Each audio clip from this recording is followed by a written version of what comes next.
So fellow creator and Dark Viper's girlfriend TGG recently made a video about the Mark II oppressor and how it ruined GTA Online. Now in the past on this channel we have definitely spoke about the Mark II oppressor and of course what my stance on it is, and in this video I just wanted to waffle for a little bit about my general stance with the state of GTA Online and where that's going to be going more forward thinking for GTA 6. So whereas TGG's video was more introspective looking at the current Grand Theft Auto Online, I'd like to kind of translate that forward to what we could expect for GTA 6 and more to the point, a valid concern that we should be able to voice before GTA 6 comes to release. Now one of the points that TGG made is very valid and it's one that I feel quite strongly about. Grand Theft Auto Online and the fundamentals of being online and playing online with your friends have definitely been lost at some point throughout the way. Now, it's hard for me to talk about this on a completely neutral stance because obviously being a creator, when I'm recording gameplay, I tend to play it in a private lobby just because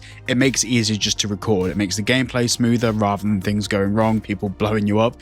It just makes it a bit more visually appealing to look at. But thinking about it, before I was a YouTuber, when I wanted to grind out missions in Grand Theft Auto Online, I tended just to stick to like invite-only sessions, especially doing missions that didn't require multiple people. And one of the main reasons for that is not because of just the Mark II oppressor, although that is one of the reasons. It more so ties into the general gameplay mechanics of GTA Online at the moment. A good example of this is people being able to like kind of raid your businesses, but also that general lack of trust you have when driving across the map. And of course the alternative to that is to put yourself into passive mode, but then once again you're not really playing online with other people. I think one of the juxtapositions with Grand Theft Auto Online at the moment is that fundamentally it's based on Los Angeles. It's based on a real location and it's heavily inspired by real things. Even the writing of the main story was inspired by various different movies. And that goes back to the whole of Grand Theft Auto's previous lineage. If you go back to games such as Vice City, you had all of those Scarface inspirations and it was a period piece set on the time. Vice City was set in the 80s.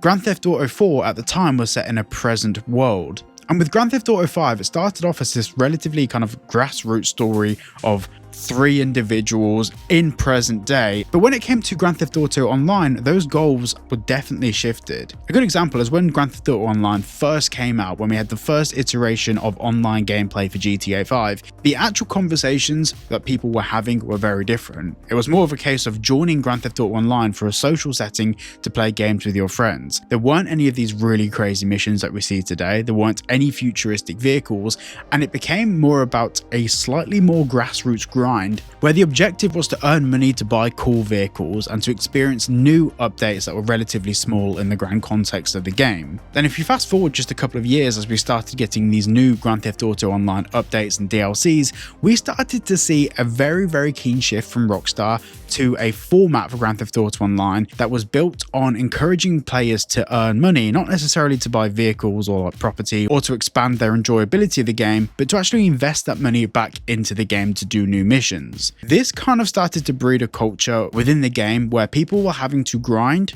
to get to the next mission, to get to the next DLC, to start the next new empire or business. And if they couldn't afford to do that, they would be buying shark cards. But Rockstar had to maintain this imbalance in the online economy where people would have to constantly need money. And sometimes people didn't want to grind for hours to get that money, so the answer was shark cards. Now, as TGG mentioned in his recent video, it's very obvious that Rockstar do realize that they kind of missed the mark with this one. Over the past couple of years, the updates we've been receiving definitely have been focused around this kind of grassroots outlook. And a good example is the latest one with the car wash. Now, whilst the concept of the DLC was really good, I don't think that the DLC itself was really that enjoyable. And the weird thing is some of the more futuristic or sci-fi-esque DLCs that Rockstar have introduced over the years, for example the Doomsday Heist, they were really fun, like genuinely really fun, but they could have also been just as fun without the futuristic element added to it. Now this brings me on to the Fast and Furious. Now I haven't posted this on the wrong channel, bear with me. With the Fast and Furious, they realized that they constantly kept having to push the boat out there. They kept having to go further and further and further with how extreme things got. Because it's so much easier to sell a product which is just based on the action rather than necessarily the writing. Now with Grand Theft Auto Online, of course, it's heavily based on not necessarily the story, but a playable concept, the action, what we do. And putting absolutely absurd and insane things in the game is way easier to sell than saying, by the way, here's a car wash. But what Rockstar have recently started to do is go back to that thing. For example, with the car wash, they've taken measures to shift the focus of Grand Theft Auto Online back to a grassroots approach because that's what people resonate the most with the game. With the Mark II Oppressor, most people will say that they'll just use it as a vehicle to get from A to B. They'll say that their core focus and their sole reason for wanting to use the vehicle is just because it's a good way to get around the map. Well, if your focus with Grand Theft Auto Online is just to grind so you can get to the next mission or buy the next property for the mission to carry on doing more missions, that might be really fun for you as a player. That might be your core reason and sole purpose of playing the game, and that is absolutely fine. But from Rockstar's perspective, that attitude towards games development is generally quite a worrying stance for them to take, because the whole idea is make people need to grind or want to buy shark cards to get to the next mission to carry on playing. And you basically get stuck in this loop of essentially having to, rather than play Grand Theft Auto Online and do an absolutely really fun activity with your friends, you log on by yourself to grind out a session so you can get the next vehicle. At least for me, at the moment, that's what it kind of feels like Grand Theft Auto Online is. At least with the latest DLC, it felt a little bit different and felt a little bit better. Now, this brings us on to Grand Theft Auto 6 and Rockstar's approach to GTA 6 and what that might be. The futuristic vehicles in Grand Theft Auto Online were a mistake, and Rockstar then had to counterbalance that by nerfing the ability of these futuristic vehicles. With Grand Theft Auto 6, Rockstar are most realistically going to be designing all of their online mechanics around something far more realistic that can provide similar value in the same way. For example, rather than needing a Mark II Oppressor to get from one side of the map to the other really quickly, you may be able to hop in a taxi and just respawn the other side of the map, for example. And to make sure people don't abuse this to hop around the map, they probably have a timer on it, so you can't just use it all the time.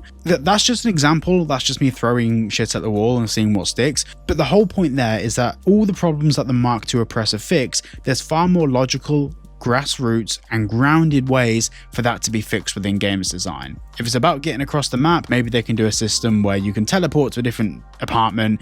Yeah, it's not realistic, but it allows you to get straight back into your realistic gameplay at the other side of the map. And to be honest, people might say, well, I don't want to get shot in the game and then the person that shot me just teleports to the other side of the map. Or maybe they add a cooldown after you've, taken out someone in the game. There's a couple of minutes before you can teleport or something like that.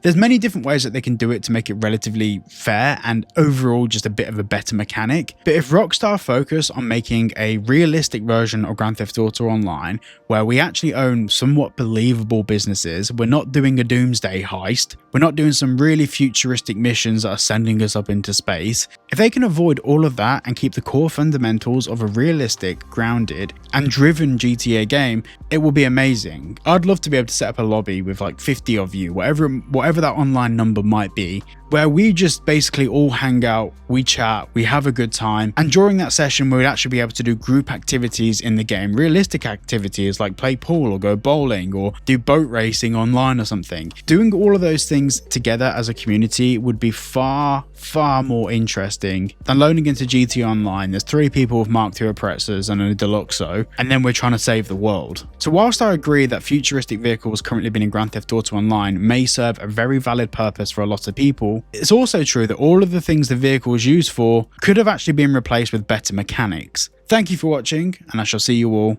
in the next one.